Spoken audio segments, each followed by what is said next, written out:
Eddie from Italian Pens contacted me and said, do you want to review the new Molteni 88?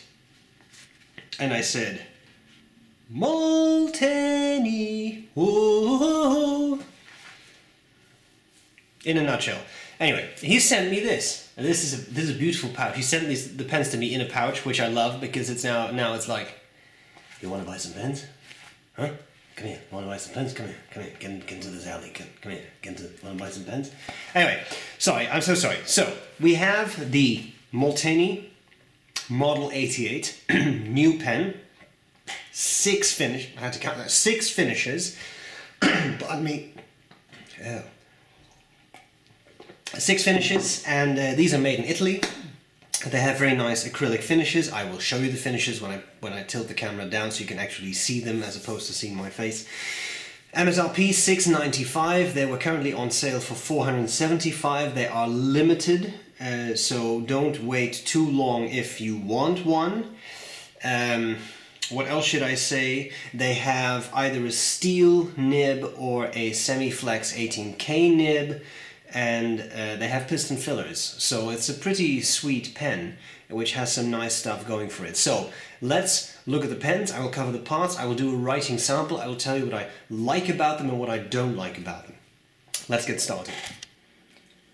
Okay, so all the Molteni number 88, model 88 pens. So we have 6. You'll note that some of them have gold trim and some of them have the rhodium color trim, right? So we have, and I will put pictures of all these pens on my website. I'm not going to cover the parts of all of these 6 pens because we would be here forever and they're all the same model, right? So I'm going to pick one. Here you have the spaghetti green, quite nice. Notice the matching section, which I think is really cool. Spaghetti green. Then we have the spaghetti grise. This is probably my favorite. I think it's a very attractive color, very nice, sort of understated, which I like a lot. Then we have the burgundy, another very attractive color, nicely swirled burgundy and sort of like a deep dark black. We have the Capri. I have always loved this material. I have a Leonardo Momento Zero in this same material and I think it's fantastic. I've said before, it reminds me of a Van Gogh painting. You are allowed to pronounce that as Van Gogh. Nice swirls, very attractive. The Capri, I like that one. Then we have the Midnight Blue, right? Which, well, it's quite true to his name. Very nice dark blue. And then finally we have this one, the Pacific Blue. Also very nice. Right, now as I said, all of them have matching sections. Now if you want to see all of them up detailed side by side, again, please go to my website sbrebrown.com and I'll show you pictures of all the pens side by side. But for us, okay, pen, I'm going to pick this one because that contrasts with the white background. So made in Italy, $6.95 MSRP, but street price something like $4.75, on sale at italianpens.com right now. Steel fine or medium nib or semi-flex nib. The price of course will go up. The steel nib is $2.75. The gold nib, which is semi-flex, is $475. Then we have, it's a piston-filled pen. And I think that's all I have to say about the actual pen. Of course it would come in a box if you were to buy it, and the Molteni boxes are really quite nice. Okay, maybe in comparison to a Pilot Parallel, to give you a bit of an idea. Not the smallest pen in the world. It's not the girthiest, but it's quite long. Okay, the parts of the pen. Top of the finial, yeah, same material as the pen. Okay, I'll grab the green one so you can see it too. Same material, really quite nice. We have the clip. The clip has the Molteni logo, right? Has a little ball at the end, and these are nice springy clips, which I like. Then you have 3 rings here, which are either rhodium colored or gold colored, right, depending on what pen you get. You have another ring there and a ring there, and it says Molteni Pen Modelo 88, and this happens to be, all of these are the double zeros. So the artist proves I am shocked that Eddie entrusts me with 6 00s, but I appreciate the confidence. Now, barrel is quite straight, right, and tapers down here at the end cap. This is a piston turning knob. I am not going to turn this because the pens are inked, but that's to use to operate the piston as you put the section into the ink. I will come back to that later. Oops, sorry, I tried to put down the cap and I knocked it over. Here we have the section. Very smooth transition from the barrel to the section, which I think works very nicely and is very comfortable. There is nothing here to dig into your skin, making for a very, very comfortable grip section, especially given it's also quite long. So even with somewhat bigger fingers, no issue. Very comfortable. I really enjoy this. Okay, the nib. Well, these are all the 18K semi-flex nibs that Molteni does. So there is that. 18K 750, and then it says Molteni, I believe it says extra. Sorry, I have to, not look around the camera. Yes, extra. Now there was a little bit of confusion at some point, because I say confusion because I took these to a pen meet. This is 18K, but this one is stamped 14K. The confusing thing is that there is a little diamond on the nib engraved there, which says 750.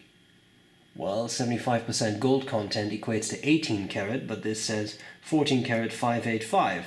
Well, 58.3 rounded up to 58.5 does indicate 14 karat gold. What? Yeah, I don't know either. I'm pretty sure they are listed on the website as 18K.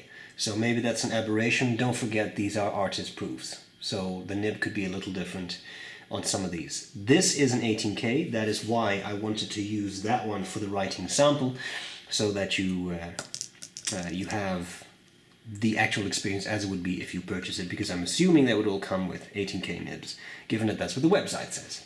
Okay, pen posts, as you can see, not very deeply, so it becomes really quite large when you post it, but as I said, it's a pretty big pen to begin with. I don't really think this requires posting. Another issue, of course, with posting is that this is the turning knob. So by twisting this, I'm very careful there, you could expel ink. So you have to be a bit careful with that. Okay, that's all I had to show you, I think. So let's see how this pen writes. I'm going to zoom out a bit. Sorry, you will see the legs of the tripod, but 'tis the way it is. Okay, so what is this? My elbow was resting on other Moltenis. Moltenis everywhere. Molteni Modelo 88. I cannot say that in Italian, I now realize. 18K. I'm just going to put in SF for semi-flex. And the ink is the trustworthy Waterman Serenity Blue. Just a regular blue. Okay. Writing experience. Pleasant. Pretty smooth nib.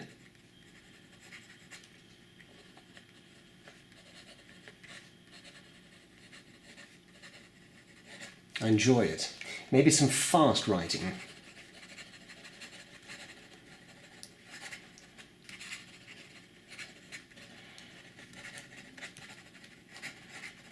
Now, here's something I will tell you that I find very impressive.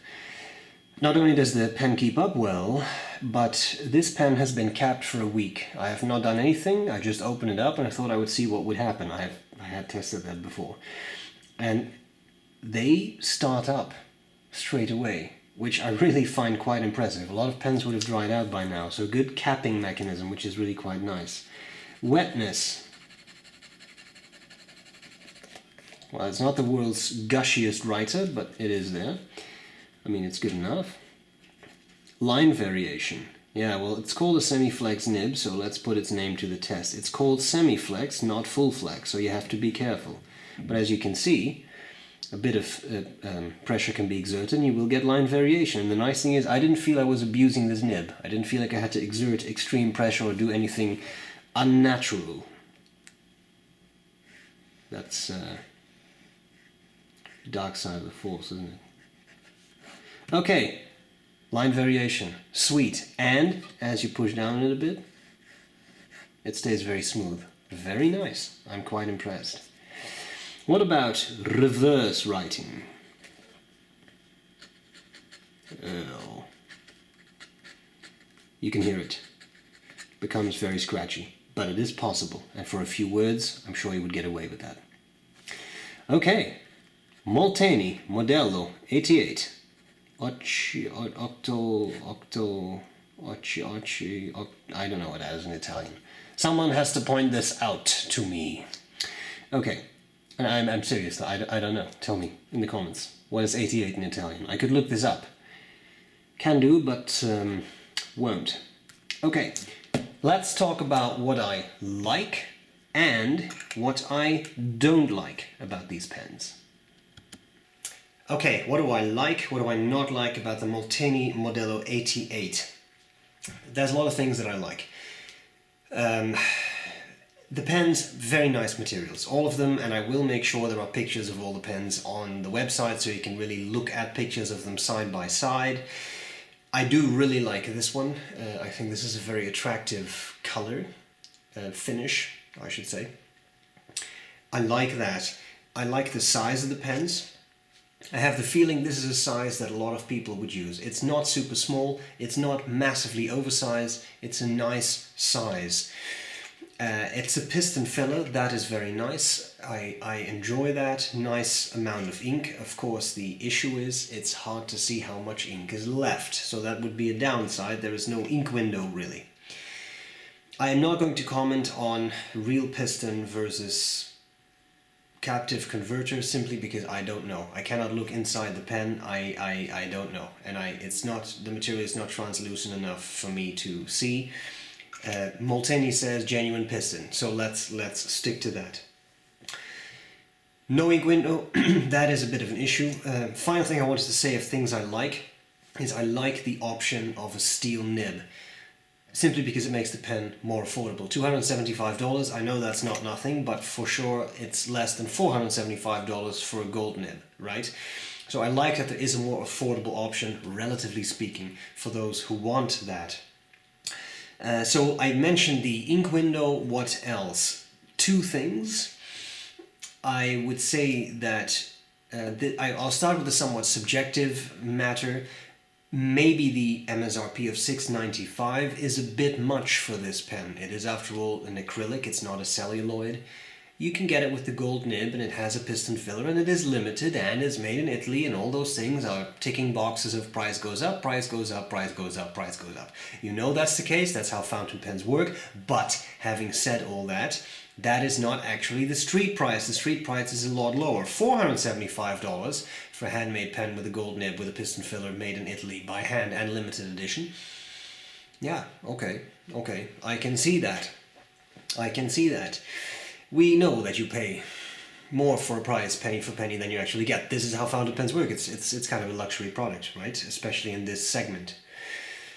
Okay, that was a subjective statement. My more objective statement is that I love the idea of having threads the front of the section, because you don't have the threads here where you hold the section, and therefore they may kind of dig into your skin. The downside to having threads here is that, given that this is a piston filler, there's only one way to fill it, namely dunking it into a bottle of ink. You'll get ink in the threads. And because these threads are placed quite close together, can we see this? Yeah. That forms an issue because you get ink in there. And I tried this with very absorbent tissues. At some point I even tried toilet paper because I just want to see how easy this was to clean. And even with toilet paper, which is very, very absorbent, right, the ink stays at least a little bit, to a degree, in those threads. So it's a little hard to clean.